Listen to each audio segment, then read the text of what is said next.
팥 이렇게 드시면 당뇨가 사라지고 뱃살이 쏙 빠져요. 팥은 평소에 생각보다 우리가 많이 먹게 되는데 빵에도 들어가고 시루떡, 팥빙수, 팥죽, 붕어빵 등등 많은 음식이 사용되잖아요. 그런데 이런 팥과 함께 드시면 보약과 같은 효과를 만들 수 있는 식품들도 있고 또 잘못 드시면 오히려 건강에 마이너스가 되는 음식도 있어요. 그래서 오늘은 팥의 효능 8가지와 드실 때 주의할 점 그리고 함께 드시면 좋은 음식 4가지에 대해 알려드릴게요. 팥 하면 생각나는 음식이 있으세요? 저는 사람들이 평소에 팥을 안 먹는다고 생각했는데 의외로 팥이 들어가는 음식이 많이 있더라고요. 대표적인 음식은 시루떡도 있고 겨울에 간식으로 많이 드시는 붕어빵, 또 제과점에서 사 먹는 빵, 팥빵들도 많이 들어있죠. 또 여름에는 팥빙수도 많이 드시고 겨울에는 팥죽도 드시고. 자, 이런 팥 요리를 집에서 해 먹는 경우도 굉장히 많은데 팥을 집에서 직접 삶을 때 혹시 소다를 넣고 삶으시는 분들 많으시지 않아요? 팥을 삶을 때 소다를 넣게 되면 팥의 색상이 더 선명해지고 팥을 더 부드럽게 해줘서 팥을 삶는 데 걸리는 시간을 단축시켜주기 때문인데요. 하지만 앞으로는 절대 소다를 사용하지 마세요. 그 이유는 소다를 넣고 팥을 삶게 되면 팥의 영양소가 파괴돼서 팥의 좋은 성분을 먹을 수 없게 되기 때문인데요. 그래서 어떻게 팥 요리를 하는 게 좋은지 알려드릴게요. 팥을 삶을 때는 먼저 이 흐르는 물에 깨끗이 세척해서 이물질을 제거해 주세요. 물에 담가 약 4시간 정도 불려주죠. 그렇게 불린 팥을 물에 넣어서 삶아주면 붉은색의 팥 삶은 물이 생기잖아요. 바로 이 팥을 삶은 물이 건강에 정말 좋아요. 그 이유는 팥에 들어있는 사포닌이라는 성분 때문인데 간혹 팥 삶은 첫물에는 팥에 독소가 있어서 버려야 하신다는 분들이 계신데 이는 잘못된 정보예요. 왜냐하면 팥 삶은 첫물에 사포닌 성분이 가장 많이 들어있기 때문인데 이걸 버리지 마시고 따로 담아두었다가 하루에 한두 잔씩 차려 드시면 좋아요. 자, 그럼 이제 팥의 구체적인 효능에 대해서 말씀드릴 건데 첫 번째는 혈관 건강에 많은 도움이 된다는 거예요. 앞에 말씀드린 팥물은 혈관 청소부라는 별명이 있을 정도로 혈관을 깨끗하게 해주는 효능도 있는데 그 이유는 팥에 함유된 이 강력한 항산화 성분인 안토시아닌이 혈관 내 활성산소를 제거해줘서 혈관세포 손상을 예방해주기 때문이에요. 또한 안토시아닌은 혈관 내 염증을 줄여주고 염증성 질환에도 좋은 효과가 있고 나쁜 콜레스테롤 수치를 줄여주는 효과가 있어서 고지혈증도 예방할 수 있고 심장질환의 위험도 줄이는 데 큰 도움을 줄 수가 있죠. 이뿐 아니라 조선시대 기록에 보면 이 팥물로 세수를 했다는 기록이 있는데 팥물로 세수를 하면 피부에 노폐물을 제거하는 데 좋고 피부를 맑고 건강하게 해준다고 해요. 비누가 없던 시절에 피부 건강을 위해 사용했던 선조들의 지혜가 놀랍지 않아요? 팥의 효과 두 번째는 당뇨병의 개선에 도움을 준다는 거예요. 2014년에 발표된 한 연구에서는 팥을 섭취하는 것이 2형 당뇨병 환자의 혈당 수치와 인슐린 저항성을 개선하는 데 도움이 되는 것으로 보고가 됐죠. 이 연구에서는 4주 동안 매일 팥을 섭취한 결과 당뇨 환자들의 공복 혈당 수치가 무려 평균 19.5% 감소했고 인슐린 저항성 또한 줄어든 것으로 나타나서 당뇨가 있거나 당뇨 예방이 필요하신 분들은 꼭 팥을 꾸준히 드셔보시기를 권해요. 세 번째 팥의 효능은 몸의 부종을 제거하고 다이어트에 도움을 주는 거예요. TV에서 연예인들이 이 팥으로 다이어트를 해서 효과를 봤다고 했던 적도 있었고 한의학 책 중에 본초 강목에 보면 팥을 오랫동안 먹으면 여위고 마르기 때문에 살찐 사람이 먹는 것이 좋다 이런 내용이 나와요. 그래서 한의원에서 다이어트 처방을 할 때도 이 팥을 쓰는 경우가 많이 있다고 해요. 그 이유는 바로 팥에 들어있는 칼륨 때문인데 팥에는 쌀의 10배 이상, 바나나의 약 4배 이상의 칼륨이 들어있어요. 이 칼륨이 몸 안에 나트륨 배출을 도와서 당뇨 환자의 신장 부담을 줄여주고 혈압 상승을 억제해주는 효능도 있고 또한 이뇨작용이 있어서 이를 통해 부종을 줄여줄 수가 있죠. 그래서 우리가 보통 물살이라고 부르는 잘 부으면서 살이 잘 찌는 분들은 다이어트에 이 팥을 이용하시면 효과를 볼 수가 있죠. 그래서 그에 대한 연구 결과도 있는데 실험쥐에 팥 추출물을 먹였더니 근육 손실 없이 체지방 함량이 30% 이상 줄었고 몸무게도 37%나 감소했다고 해요. 사람과 똑같을 수 없지만 분명히 팥이 체중 감량에 도움이 된다는 결과라고 볼 수가 있죠. 네 번째 팥의 효능은 변비를 개선하는 데 도움을 주는 건데 팥에는 사포닌뿐 아니라 많은 식이섬유가 들어있기 때문인데요. 사과에 비해 약 10배나 많은 식이섬유가 들어있어요. 그래서 팥을 섭취하게 되면 이 식이섬유가 장 운동을 활발히 하고 대변을 부드럽게 만들어 배변을 원활하게 해줄 수 있고요. 또한 이 식이섬유는 장에 있는 유익균들에게 풍부한 먹이를 제공해주기 때문에 장내 유익균의 증식에도 직접적으로 효과를 줘요. 이를 통해서 장의 전반적인 환경을 좋게 바꿔줄 수가 있고 이것은 몸의 면역력 향상과도 연결되기 때문에 우리가 프로바이오틱스를 복용할 때도 팥을 함께 드셔보시면 그 효과가 커지는 것을 느끼실 수가 있죠. 다섯 번째 팥의 효능은 탈모 예방에 도움을 준다는 거죠. 나이가 들면서 머리숱이 점점 없어져 고민하시는 분들 정말 많은데 팥과 함께 천연 탈모약이라고 불리는 수수를 함께 드신다면 탈모 예방에 큰 도움을 받을 수가 있어요. 그 이유는 바로 팥과 수수에 들어있는 이 비오틴이라는 성분 때문인데 이 비오틴은 모발의 모공에서 자라는 단계부터 필요한 영양소고 손상된 머릿결이 재생되는 데까지 관여하는 정말 중요한 성분이죠. 건강한 머릿결을 만드는 데는 경우에는 꼭 필요한 성분이라고 할 수 있죠. 비오틴이 몸속에서 부족한 현상이 나타나게 되면 머리카락이 얇아지고 많이 빠지고 또 두피가 건조해지고 가려움증이 생기면서 탈모를 가속화할 수 있죠. 그런데 파세는 비오틴뿐 아니라 모발 성장에 도움이 되는 아미노산이 풍부하고 수수에는 미네랄 성분이 풍부해서 머리카락을 건강하게 유지하는 데 직접적으로 도움을 주게 되고, 또한 팥과 수수에 함유된 항산화 물질들이 머리결을 상하게 하는 자유라디칼 성분을 중화해줘서 머리카락 건강에 큰 도움을 주는 거죠. 여섯 번째 파체 현상은 쌀을 주식으로 하는 우리나라 사람에게 꼭 필요한 탄수화물 소화를 돕는다는 거예요. 이는 이 팥에 함유되어 있는 이 비타민 B의 역할 때문인데, 비타민 B는 탄수화물, 단백질, 지방을 에너지로 변환시켜서 우리 몸에 충전해주는 역할을 해요. 또한 이 신경 전달 물질인 뉴로트랜스미터의 합성에 관여해 뇌신경을 건강하게 하는 데도 도움을 줘요. 팥을 잘 섭취하면 뇌를 건강하게 해줘서 치매 예방에도 도움이 되는 거죠. 앞에서 팥과 함께 드시면 좋은 음식 수수가 나왔는데 하나 더 말씀드릴게요. 바로 호박이에요. 호박은 기본적으로 여러 영양 성분이 풍부한데, 호박에는 비타민 B가 부족해서 호박과 팥을 함께 드시면 서로의 부족한 부분을 채워줄 수가 있죠. 또한 이 호박에도 소화 기능을 개선해주는 기능이 있어서 팥과 함께 드시면 이 시너지 효과가 있고, 그리고 팥처럼 이 호박에도 이뇨작용이 있는데 팥과 호박의 이뇨작용 과정이 약간 달라요. 팥은 몸속의 부종, 노폐물과 독소를 빨아들여서 배출하는 이뇨작용을 하는 거고, 호박은 신장에서 만들어지는 호르몬의 분비를 억제해서 이뇨작용을 촉진하게 되는데, 이렇게 되면 신장에 과다하게 축적되는 수분을 배출하는 역할을 해줄 수가 있어서 더 도움이 될 수가 있죠. 일곱 번째 파체 효능은 빈혈을 개선하는 데 도움을 준다는 거예요. 보통 우리 몸에 철분이 부족해지면 빈혈 증상이 나타나죠. 빈혈로 인해 어지러움, 두통, 체력 저하 등의 증상이 나타나게 되는데, 팥에는 앞에서 얘기한 단백질, 식이섬유, 칼륨, 비오틴 뿐만 아니라 칼슘과 철분 또한 풍부해요. 팥에 함유된 철분의 함량이 우유의 약 100배나 된다는 사실 혹시 알고 계세요? 그래서 팥을 드시면 철분 부족으로 인한 빈혈을 개선하는 데 도움을 주기 때문에 빈혈이 있으신 분들은 꼭 기억하시는 게 좋겠죠. 여덟 번째 팥의 효능은 스트레스를 줄여주는 데 도움을 준다는 거예요. 팥에 함유된 비타민 B가 신경계를 안정화시켜주는 효과가 있어서 스트레스로 오는 증상을 줄여줄 수가 있고, 또 팥에는 마그네슘의 함량도 높은데 마그네슘 또한 신체의 스트레스 반응을 조절하는 데 중요한 역할을 해요. 팥 속에 들어있는 마그네슘을 통해서 스트레스로부터 몸이 회복되는 데 도움을 받을 수가 있죠. 그리고 팥에는 복합 탄수화물도 풍부한데, 복합 탄수화물은 천천히 소화돼서 급격한 혈당 상승을 방지하고 일정한 에너지 공급을 유지하는 데 도움이 되죠. 이는 스트레스 상황에서도 안정적인 에너지 공급을 유지할 수 있게 해줘 스트레스를 관리하는 데 큰 도움이 될 수가 있죠. 이렇게 좋은 팥도 드실 때 주의사항이 있는데, 과하게 많이 드시면 이뇨작용 때문에 몸에 무리를 줄 수가 있어요. 이를 방지할 수 있는 방법이 있어요. 바로 찹쌀과 함께 드시는 거죠. 팥죽을 끓일 때 찹쌀을 넣어서 함께 죽을 만드는 경우도 있고, 쫄깃한 찹쌀로 경단, 새알을 만들어 넣어 먹는 경우도 있잖아요. 선조들의 지혜가 정말 놀라운데, 이렇게 찹쌀과 팥을 함께 드시면 팥 때문에 몸 안에 수분이 과하게 빠져나가는 것을 찹쌀이 막아줘서 문제가 생기지 않게 해주는 방법이에요. 그리고 다른 주의사항은 팥의 찬 성질인데, 그래서 장이 좋지 않은 분들이 팥물을 많이 드시게 되면 소화불량, 복부 팽만, 통증 등을 일으킬 수 있으니 주의해서 조금씩 드셔보시는 게 좋고, 만약에 이런 점이 불편한 경우에는 생강과 함께 드시면 그 불편함을 또 줄일 수가 있어요. 생강의 따뜻한 기운이 팥의 차가운 기운을 중화시켜줘서 장에 무리를 덜 주게 되고, 팥에는 항암 효과가 뛰어난 안토시아닌이 풍부한데, 생강에도 생강의 매운맛을 내는 진저롤 성분과 쇼가올 성분이 몸속의 발암물질을 제거해주는 효과가 있어서 함께 드시면 상승 효과를 볼 수도 있겠죠. 그리고 이때 생강을 쪄서 말려서 드시면 이런 효과가 약 10배 정도 증가한다고 하니 꼭 기억하시는 게 좋겠죠.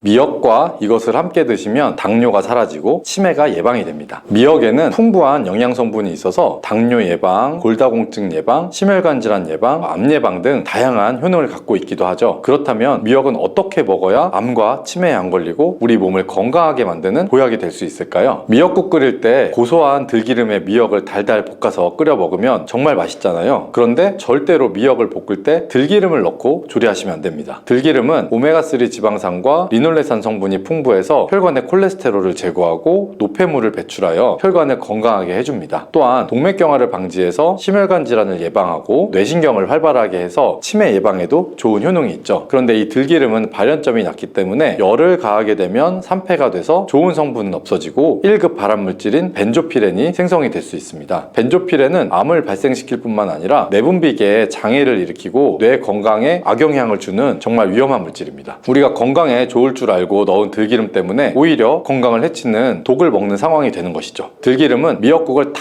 끓인 다음에 마지막에 한 스푼 넣어서 드시면 들기름의 효능과 고소한 맛을 온전히 누릴 수가 있습니다. 미역과 함께 드시면 절대 안 되는 두 번째 음식은 바로 대파입니다. 다른 국이나 찌개를 끓일 때에는 파를 꼭 넣는데 유독 미역국을 끓일 때에는 왜 파를 넣지 않는 것일까요? 그 이유는 미역과 대파 둘 다 알긴산이라는 성분들이 있는데 이 알긴산은 미끌거리는 식감이 있습니다. 함께 드시게 되면 식감이 나빠지는 이유도 있을 수 있지만 식감보다 더 중요한 이유가 있습니다. 대파에는 인과 유황 성분이 있는데요. 미역과 대파를 함께 드시게 되면 대파의 인과 유황 성분 때문에 미역에 함유된 칼슘의 흡수를 방해받게 됩니다. 미역에는 칼슘이 엄청나게 많이 들어있는데요. 미역에 함유된 칼슘의 함량은 100g당 960mg 정도이고요. 우유에 함유된 칼슘의 함량은 100g당 약 105mg 정도입니다. 미역에 함유된 칼슘의 함량은 우유보다 9배 정도나 더 많다는 것이죠. 성인 기준 하루 칼슘의 권장 섭취량이 600에서 700mg 정도인데요. 미역국을 한 그릇만 드셔도 충분히 섭취할 수가 있는 양입니다. 우유를 소화 못 시키는 분들이 칼슘을 섭취하기 위해서는 미역이 정말 좋은 식품이 될 수가 있는 거죠. 이렇게 많은 칼슘은 우리 몸의 뼈를 튼튼하게 해주고 골다공증 예방에도 도움을 주는데요. 이 골다공증 예방은 50대 이후 여성분들에게는 정말 중요한 효능입니다. 따라서 나이가 들어갈수록 미역을 충분히 섭취하는 것을 추천해드립니다. 이런 칼슘 보충에 정말 중요한 미역을 대파와 함께 드시면 칼슘 흡수가 제대로 되지 않을 수가 있는 거죠. 앞에서 미역의 미끌미끌한 성분이 알긴산이라고 했잖아요. 이 알긴산도 우리 몸에 정말 중요한 역할을 해줍니다. 바로 알긴산은 다른 물질을 흡착하는 성질이 있어서 혈관 내에 있는 나쁜 콜레스테롤을 흡착해서 배출을 도와줍니다. 이렇게 되면 동맥경화를 예방할 수가 있고 혈액순환을 원활하게 하며 심혈관 질환을 예방하는 데 도움을 줄 수가 있습니다. 미역이 피를 맑게 한다고 하잖아요. 바로 이 알긴산의 효능 때문에 혈관이 깨끗해지기 때문입니다. 또 알긴산은 장 운동을 촉진해서 배변 활동을 원활하게 하고 변비 예방에도 도움을 줄 수 있습니다. 이는 미역의 풍부한 식이섬유와 함께 장 건강에 도움을 주는 거죠. 미역에 함유된 풍부한 식이섬유가 당뇨 예방에도 탁월한 효능을 발휘하는데요. 국립보건원에서 장년층 7,400명을 대상으로 추적 조사를 한 적이 있습니다. 해조류를 전혀 먹지 않는 사람과 매일 미역국 반 그릇 이상의 해조류를 섭취한 사람의 당뇨병 발생 위험도를 조사를 해봤는데 하루에 미역국 반 그릇 이상 먹는 사람이 해조류를 전혀 먹지 않는 사람에 비해서 당뇨병 발생 위험도가 20% 정도가 낮았습니다. 미역의 풍부한 식이섬유가 급격히 오르는 혈당을 막아주기 때문인데요. 식이섬유가 소화의 속도를 늦춰주고 인슐린의 분비를 조절해주기 때문입니다. 식이섬유는 포만감을 높여주고 칼로리가 낮아서 식사량을 조절하는 데 도움을 주고 체내의 노폐물과 독소를 배출하여 체중을 감량하는 데에도 도움을 주어서 다이어트 식품으로도 많이 활용이 되고 있습니다. 그리고 미역국은 또 아이를 출산한 산모들이 반드시 먹는 음식 중에 하나죠. 미역에 풍부한 요오드가 출산 후에 늘어난 자궁을 수축시켜주는 데 도움을 주고 모유가 잘 나오도록 도와줍니다. 또 요오드는 피를 먹게 해서 상처를 빨리 아물게 하는 역할도 해주는데요. 칼슘과 철분이 풍부해서 출산 후에 흥분된 신경을 안정시켜줄 수가 있고 혈액의 생성을 도와 산모의 빈혈 예방에도 도움을 주게 됩니다. 또 칼륨이 풍부한데요. 칼륨은 체내의 나트륨을 배출해주는 역할을 해줘서 산모의 부종을 완화시켜주는 데에도 탁월한 효과가 있습니다. 그리고 요오드는 산모에게 좋을 뿐만 아니라 신진대사를 촉진해서 몸에 에너지를 보충해주는 역할도 합니다. 요오드가 부족할 때 나타나는 증상들이 있죠. 몸에 보통 기력이 없다고 하는데요. 힘도 없고 피로감도 높아지게 됩니다. 신진대사가 원활하지 않기 때문에 몸이 영양소를 소모하지 않게 되면서 체중이 증가할 수가 있고요. 피부가 건조해져서 거칠어지고 탈모도 일어날 수가 있습니다. 나이가 들면서 인지 능력이 떨어지는 것도 요오드 부족의 한 현상일 수도 있고요. 이렇게 요오드가 부족하면 우리 몸에 호르몬의 중추적인 역할을 하는 갑상선에 문제가 생길 수가 있는데요. 바로 갑상선 저하증이 생길 수 있습니다. 이러한 문제들을 미역을 섭취함으로써 예방을 할 수가 있죠. 요오드의 하루 권장 섭취량은 2.4mg입니다. 미역국 한 그릇에는 요오드가 약 1.1mg 정도 함유되어 있으니까 미역국은 하루에 한두 그릇 정도 드시면 아주 좋겠습니다. 요오드는 과하게 섭취하게 돼도 문제가 생길 수 있는데요. 요오드의 섭취량이 많아지면 갑상선 염이나 다른 갑상선 질환도 유발할 수가 있습니다. 특별히 갑상선이 약하신 분들은 그래서 미역을 섭취하는데 주의를 하시면 좋고요. 갑상선은 우리 몸에서 가장 중요한 내분비 기관 중에 하나이기 때문이죠. 갑상선은 목 부분, 기관지 아래에 위치한 나비 모양의 내분비 기관인데요. 중요한 여러 기능을 하지만 그 중에서도 대사율을 조절하는 역할이 있습니다. 갑상선에서 T3, T4 호르몬을 분비해서 우리 몸의 에너지 소비와 체온 조절을 하는데 중요한 역할을 합니다. 갑상선 호르몬은 신경 시스템의 정상적인 기능을 유지하는 데 꼭 필요한데요. 호르몬이 제대로 분비되지가 않아서 수치가 너무 높다든지 너무 너무 낮게 되면 우울증, 불안 증세, 기억력 감퇴 등의 문제도 발생할 수가 있습니다. 갑상선 호르몬에 영향을 미치는 것 중에 요오드가 있죠. 요오드가 부족하면 세계보건기구에서는 뇌세포가 손상이 되고 치매가 발생할 수 있다고 보고도 하고 있습니다. 그래서 갑상선 저하증이나 항진증이 있는 분들이 요오드가 많은 미역을 많이 드시면 오히려 건강을 더 해칠 수가 있습니다. 건강하신 분들은 미역을 많이 드셔도 호르몬 조절이 되어서 문제가 없지만 갑상선에 문제가 있어서 호르몬 조절이 잘 안 되는 분들은 이 요오드의 수치가 높아지게 되면 체내 활성산소가 증가하게 돼서 염증을 일으키고 갑상선염을 유발하며 극히 드물지만 심해지면 갑상선 암으로도 발전시킬 가능성이 있습니다. 따라서 갑상선에 문제가 있는 분들은 미역을 과하게 드시지 않는 것이 좋겠습니다. 미역에는 요오드, 식이섬유, 칼슘, 비타민 등 많은 영양소가 있다고 했잖아요. 그런 것들보다 훨씬 중요한 것이 또 하나 있습니다. 바로 후코이단이라는 성분인데요. 이 성분이 강력한 항암 작용을 한다고 알려져 있습니다. 후코이단 성분은 미역의 줄기보다 미역귀에 7배나 많이 들어있어서 요즘 미역귀가 항암식품으로도 많이 알려지고 있습니다. 후코이단은 암세포가 스스로 사멸되도록 유도하는 효능이 있습니다. 이 효능으로 암세포가 생기는 것을 막아주고 전이 되는 것도 방지할 수가 있는 거죠. 후코이단은 특히 폐암, 간암, 대장암, 유방암, 백혈병에 효능이 좋다고 입증된 논문들이 발표되기도 했고요. 후코이단은 항암작용 외에도 콜레스테롤이 혈관에 흡착되지 않도록 막아주면서 혈류를 원활하게 해줘서 혈관을 건강하게 해주는 역할도 해줍니다. 이렇게 혈관을 깨끗하게 해줘서 뇌졸중이나 뇌경색, 심근경색 등의 심혈관 질환도 예방을 할 수가 있고요. 미역귀와 함께 토마토를 드시면 항암 효과를 극대화해 볼 수가 있는데요. 토마토가 채소의 왕으로 불리며 우리 몸에 정말 좋다는 사실은 알고 계시죠? 토마토에는 많은 분들이 아는 것처럼 라이코펜이라는 항산화 성분이 아주 풍부하게 함유되어 있습니다. 라이코펜은 강력한 항산화 작용으로 몸의 활성산소를 제거하고 혈관을 건강하게 해주며 염증을 제거하고 노화를 예방할 뿐 아니라 미역의 후코이단과 만나게 되면 암세포를 제거하는 강력한 항암 작용을 할 수가 있습니다. 미역과 함께 드시면 효과가 극대화되는 음식은 두부가 있습니다. 콩으로 만든 두부는 식물성 단백질이 풍부해서 건강식품으로 우리 식탁에 정말 많이 올라오죠. 두부에는 단백질뿐만 아니라 사포닌 성분도 풍부하게 함유되어 있습니다. 사포닌은 인삼, 홍삼, 더덕 등에도 풍부하게 함유되어 있는 성분인데요. 사포닌은 면역력을 강화하고 체내 활성산소를 제거해서 노화를 방지하고 항암 작용도 해서 암을 예방하기도 하는 정말 기적과 같은 성분 중에 하나입니다. 그런데 이 사포닌의 단점이 있는데요. 바로 체내에 요오드를 배출하여 요오드 결핍이 있는 분들은 주의하셔야 하는데요. 미역과 함께 드시면 미역에 함유된 풍부한 요오드와 사포닌의 만남으로 미역의 섭취로 과다할 수 있는 요오드의 양을 두부의 사포닌이 배출시켜주면서 걱정 없이 드실 수 있게 되는 거죠. 칼슘은 뼈를 튼튼하게 만들어준다고 상식적으로 많이 알고 있죠. 우리 몸에 칼슘이 많아도 골다공증이 생긴다는 사실 들어보셨나요? 칼슘이 풍부한 우유를 많이 마시는 덴마크나 스웨덴 같은 나라에서 골다공증이 많다고 하는데요. 오히려 많은 칼슘이 혈관이나 심장에 쌓여서 석회화를 일으켜서 건강을 해치게 될 수가 있는 거고요. 그렇다고 칼슘이 많은 음식을 안 먹을 수도 없고 어떻게 해야 할까요? 걱정하지 마세요. 해결책을 바로 알려드릴게요. 그것은 바로 계란과 함께 드시면 해결이 됩니다. 계란에 들어있는 다양한 영양 성분이 오스테오칼신이라는 단백질을 활성화시켜주는데 단백질은 뼈를 강화하고 칼슘이 뼛속으로 제대로 흡수할 수 있도록 도와줍니다. 오스테오칼신을 활성화해주는 역할을 하는 게 비타민 K2인데 우리나라에서는 허가가 늦게 나서 그동안 정식으로 섭취 못했던 비타민 K2가 요즘에는 허가가 나서 요즘 영양제들에는 칼슘, 마그네슘, 비타민 D, 비타민 K2까지 같이 들어서 많이 나오죠. 그래서 이 칼슘 흡수를 더욱 용이하게 만들어주는 영양제도 쉽게 찾아볼 수가 있습니다. 그런데 이렇게 칼슘을 아무리 많이 섭취해도 흡수가 안 되면 그대로 혈관에 남게 되고 쌓이고 쌓여서 석회화를 유발할 수가 있겠죠. 이처럼 미역과 계란을 함께 섭취하면 칼슘의 흡수를 도울 뿐 아니라 우리 몸의 pH 균형을 잡아주는데도 중요한 역할을 해줍니다. 미역은 알칼리성 식품이고 계란은 산성 식품으로 같이 섭취하면 약알칼리성 상태로 유지를 시켜줄 수가 있습니다. 게다가 소화에도 좋고 미역은 단백질과도 잘 어울리니 계란과 함께 먹으면 소화도 잘 되고 우리 몸의 흡수도 아주 잘 됩니다.